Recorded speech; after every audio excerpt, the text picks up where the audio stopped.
Hey guys, this is Billy from Canadian Bacon, and I am excited to talk about a game that uses blockchain technology in a way that I think will actually work. Now, this game is called Reaper Actual, and no, it's not a hot sauce in a grenades shaped bottle, but it's a open world persistent shooter. So basically, a game that's in the first person perspective, like Call of Duty or Warzone, and it's in this giant open world that whatever you do in the world when you log in, it stays that way, and you can keep coming back, and it keeps progressing. Um, what it sounds like is the game is kind of similar to titles like Escape from Tarkov, or if you ever played a previous Modern Warfare game, they did experiment with a mode called DMZ, which was great, but I guess it didn't catch on. Now, the reason that I care about this, besides the fact that it uses Tezos technology, is that it is implementing blockchain in a way that is what I've been pushing and advocating for all this time. Basically, it's to create a ecosystem of cosmetics that users are able to generate these cosmetics, and basically cosmetics that become the most popular and are, I guess, curated by the developers. Those then can be sold on the official stores that are on Steam and Epic. So that's exciting for people that are creators. They're able to make camos and whatnot, and you're not relying on AI camos. We saw in the last couple of Call of Duties that a lot of these cosmetics, call signs and whatnot, were just generated with AI, just soulless. No one's trying. In this case, the users are able to make cool creations that people can see and people can buy, and it creates this ecosystem. It reminds me of Second Life, if anyone's old enough to remember that MMO.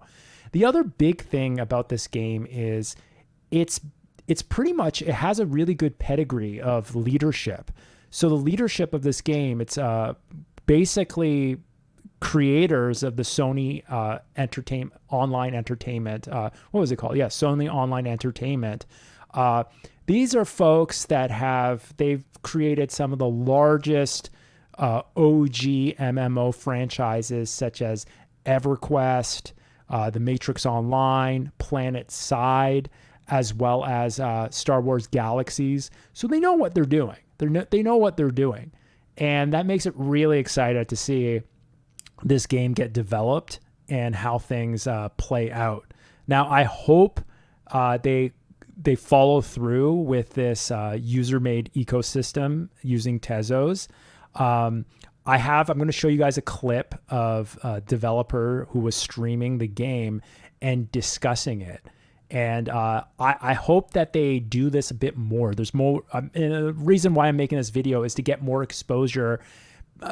People out there who, a lot of gamers, they push back against any game that's based off a blockchain. They just see it as a grift. And I understand why. You got to think about that time where, like, when the 3000 series NVIDIA cards came out, no one could get it during the pandemic because of there was supply chain issues, as well as everyone just buying them up to mine ETH and whatnot. So there's a lot of like resentment between gamers and blockchain enthusiasts, or anything that has blockchain implemented in it.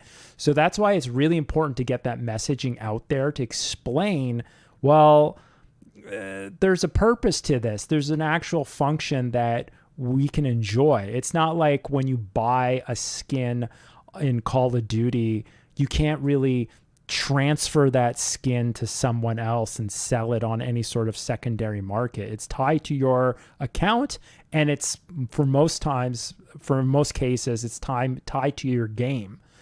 They did try for a little bit with like Warzone. You could reuse your skins from previous generation games, but no, those slowly phase out, and there's no way to like resell them or anything like that. So this really creates that sense of ownership, but also it's exciting if players are able to create their own skins and camos and call signs and stuff.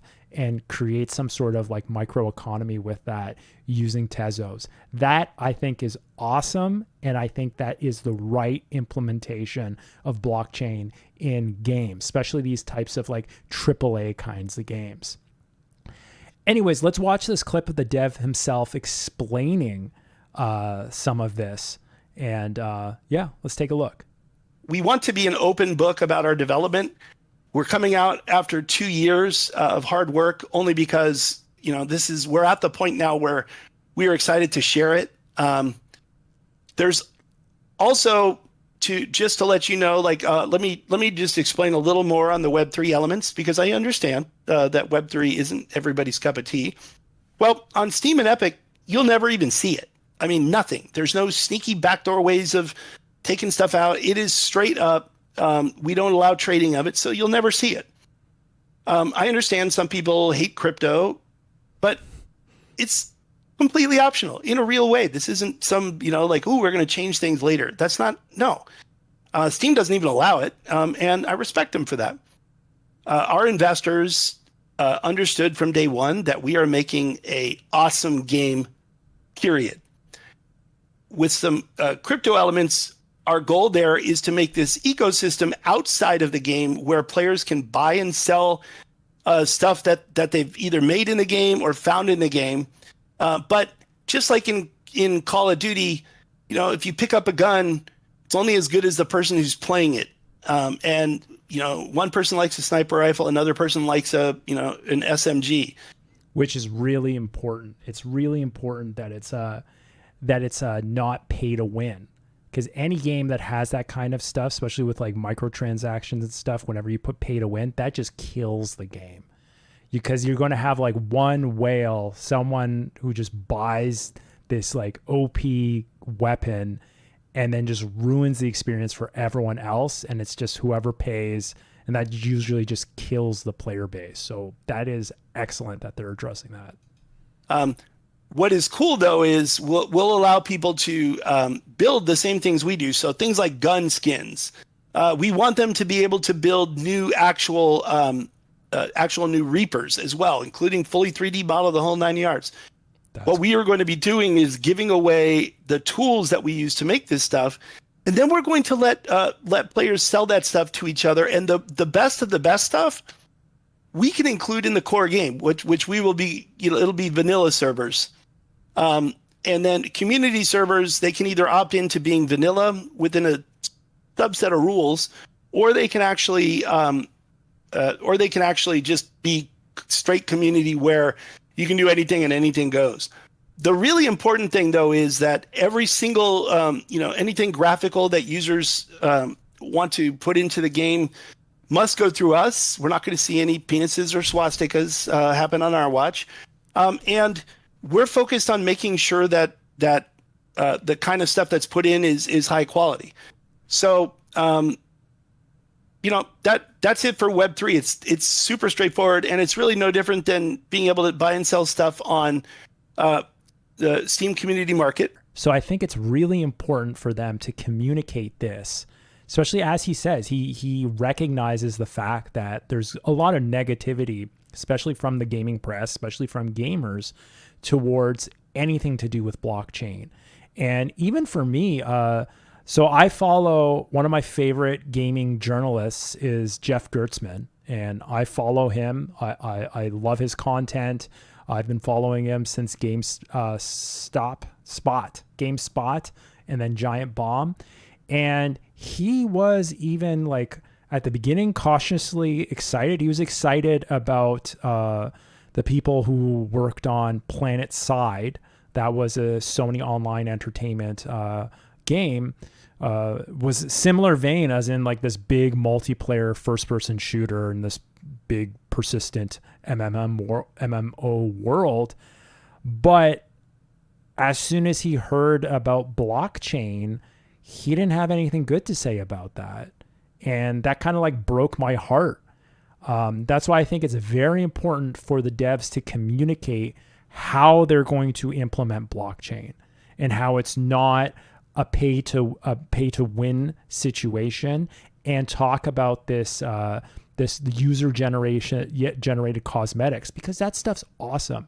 I used to play like Quake in the 90s, Quake World, where you would love to just hop on these like private servers and see what people did, like what kind of creativity with different like maps and like all the different skins and 3D models that they would create. I mean, a lot of it were like they were copywritten material, but like they had like all these sound clips and stuff, and people created this stuff. Like I would love to see a ecosystem and a bunch of like creativity put into these games. Let's watch this clip of Jeff Gertzman talking about the game without mentioning it directly, but talking about basically this conversation on his podcast. It was on episode 161, where everyone was discussing basically a new Battlefield coming out and issues Battlefield has been having, and how there's this open space for these big first-person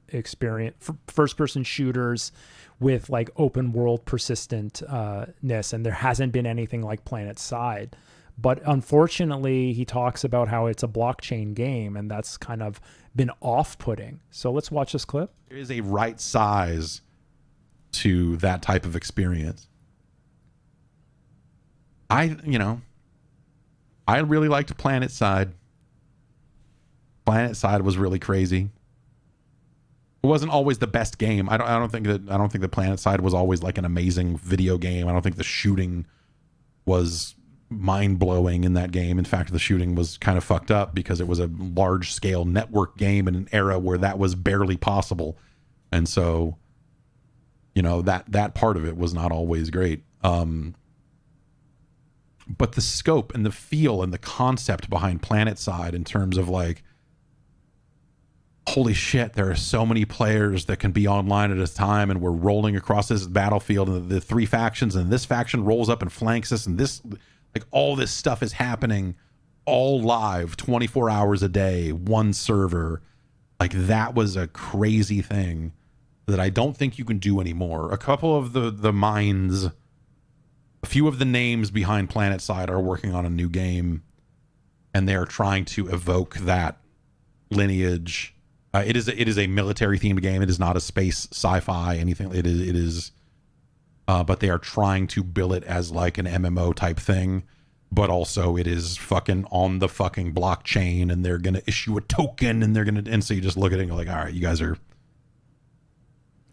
you are not serious about this in the way that I need you to be. so fucking whatever. And that's a damn shame, because I think people, like, oh man, wouldn't it be cool if there was a new PlanetSide? I'm like, yeah, it would be cool. I don't know if you could do it. I don't know if you could make it happen. I don't know if you could actually pull it off. So as you can see, there is a demand, and there is basically a space for a game like this to exist and be very successful. However, first, it needs to actually pull it off, right? It needs to be a great game.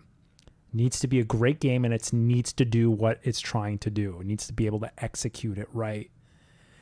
And after that, the communication, the messaging about how blockchain is being implemented, it needs to be clear. Just as how the dev explained it, that needs to be conveyed to the potential audience and to journalists, so that they understand the value behind it and how that's going to be actually fun, seeing the creativity thrive for it. So yeah, Reaper Actual, all eyes on you guys. I am rooting for you, and I really hope this game becomes what they're trying to do with it. So I'm excited. I think that there's going to be either closed betas or open betas, or I think maybe there's still an alpha stage coming out. I hope I can try it and maybe be able to speak of it. But yeah, this is the first game that uses Tezos that I am very excited about, and I will be following you guys closely. Okay? Anyways, everyone take care, And if you want to hear more information about this game as it comes out, I'll be talking about it here. So feel free to subscribe or like, and also tell me in the comments, what do you guys think about what you have heard of Reaper Actual? And are you as excited as I am? Anyways, take care, everyone.